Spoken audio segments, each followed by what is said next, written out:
Oracle is executing everything in this file, and if there's a command drop user system cascade, Oracle will dropping the user system using the accounts, the credentials from the DBA. Oracle is so nice to have even the possibility to call HTTP and FTP commands from the glogin. So if you put HTTP call in glogin, SQL Plus downloads the content of this web page and executes the content of this web page against the database.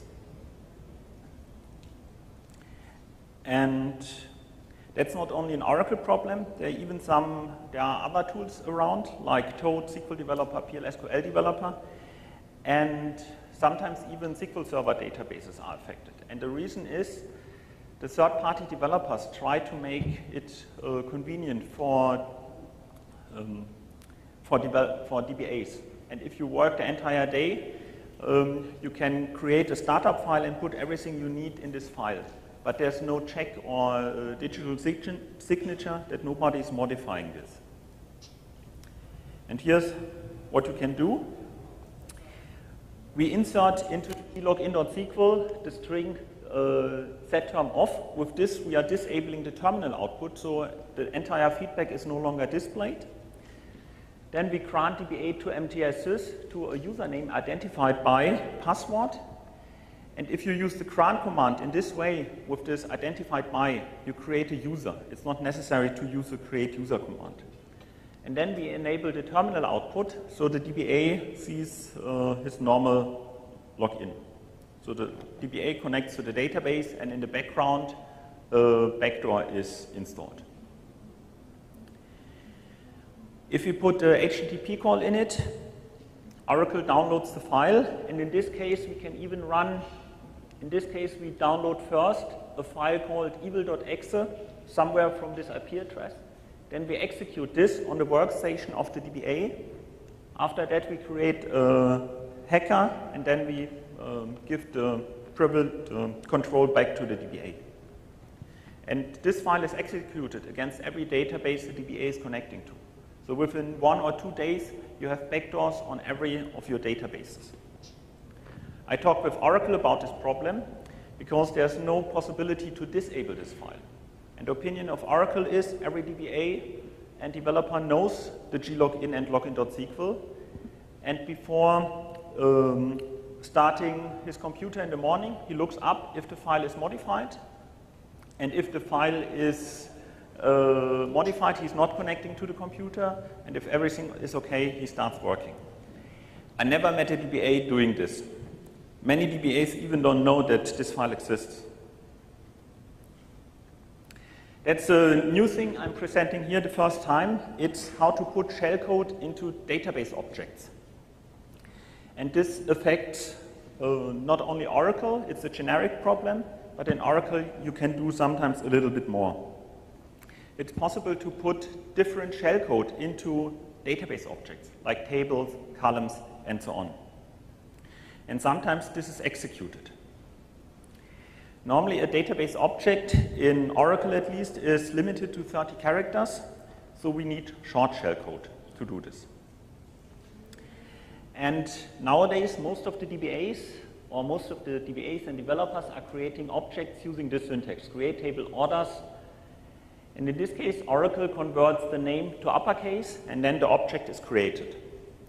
But according to the SQL standard, it's also possible to use special crafted characters, like single quotes, exclamation marks, and so on. For example, it's possible in double quotes to use create table orders with a capital D, and a column with a capital A and a lowercase a. And in this case, the table name contains an uppercase and a lowercase. What happens, for example, in many applications if you do something like this? This is a valid table name, and it's according to the standard. You say create table, and then you say script alert high script. Some web applications try to display. For example, this is a bug from DBA Connect web application, which is able to show tables. And they're not doing input validation or output validation. So a window pops up with this JavaScript. Because in many cases, table, column names, and so on are displayed. So you should never trust a database. Normally there's a rule, never trust user input, but you should also never trust database input. There's one.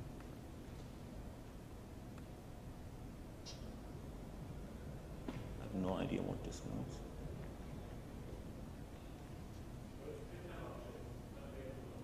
Okay, thanks.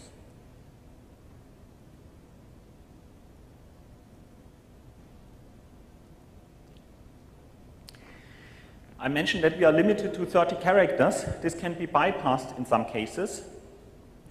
Very often you have something like this, select table name, then a hard-coded dot in the middle, and then the column name. And in this case, we can use longer shellcode if we use the command sign. So we have script alert / star starts the command, and with this, we are commenting out the dot. And then our column name needs the second part of the command. And then Oracle is executing select script alert, and here we are commenting out the dot, and we have one JavaScript, which is longer than 30 characters. Instead of using shellcode, we can also use SQL code. You remember this function which allows us to become DBA? It's possible to create a table called single quote or 1 equal user12.f1 minus minus. It's a valid table name.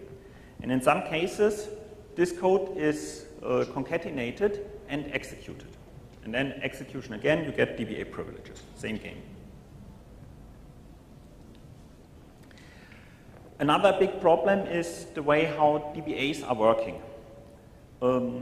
If you are working the entire days, you have normally scripts to do the normal stuff. And in Oracle, most DBAs are using SQL Plus scripts. And a typical way how to create dynamic scripts is to use the spool command to create a file, and then you create a temporary file which is automatically executed.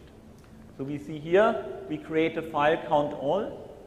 Then this is our dynamic statement.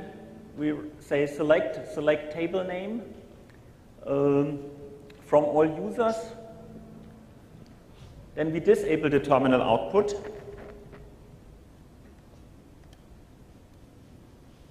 And then using the @ sign,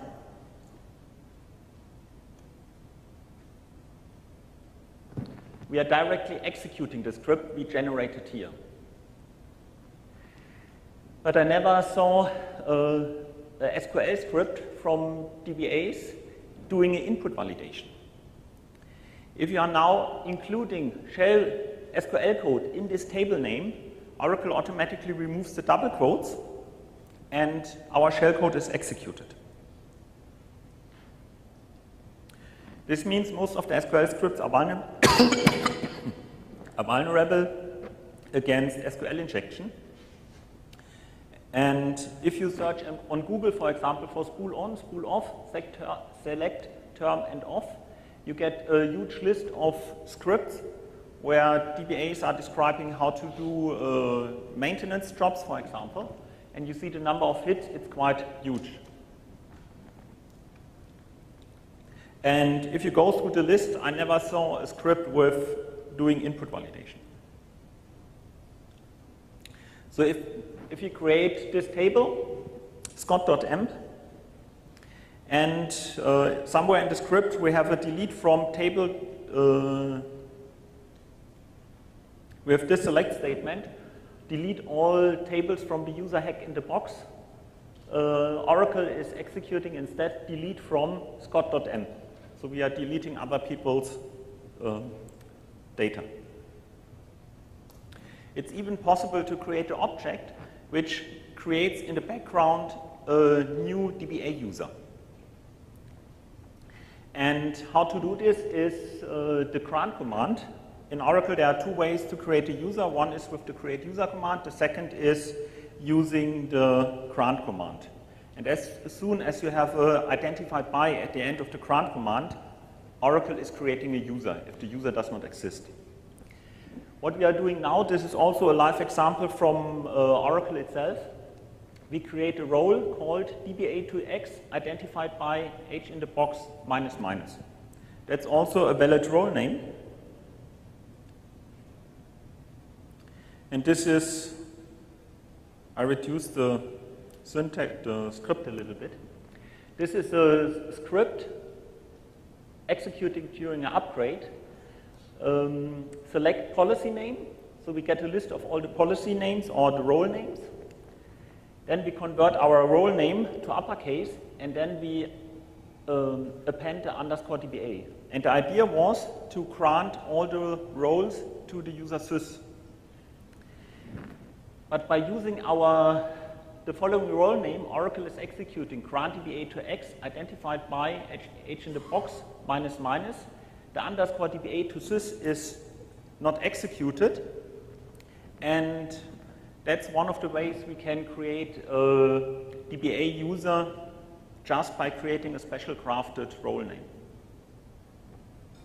It's a slow attack, so we must wait until the DBA is executing some standard command. The last thing, we can also execute operating system commands. So it's possible that we create a table !im minus -if/, and in some special scripts, this operating system command is executed. It's rare, but it happens from time to time. And the reason is SQL Plus has a command called host. And with host, it's possible to run operating system commands from within SQL Plus. And if you start SQL Plus on the server for a daily job or maintenance job, this host command is executed on the database server. If you start SQL Plus on your client, the operating system command is executed on your client workstation. So it depends where you are executing scripts. Instead of using the host command, there are two shortcuts, the exclamation mark and $sign. So for Windows, I have no idea why it's the dollar. Probably, I have no idea. And for Unix, the exclamation mark. So if we run $calc, calc is started. If we run exclamation mark ls, this is started and a temp file is created.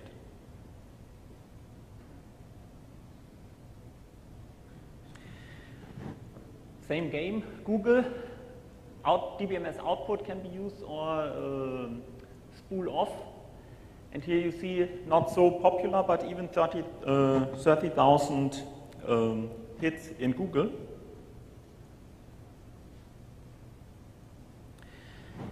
And that's a typical script which is used to do a backup. And in this backup, you are executing the host command.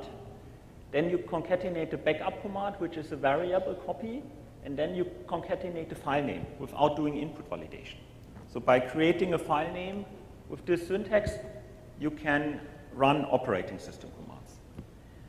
And after creating the script, it's automatically executed, so the DBA has normally no chance to review the script if everything is fine, and that's it.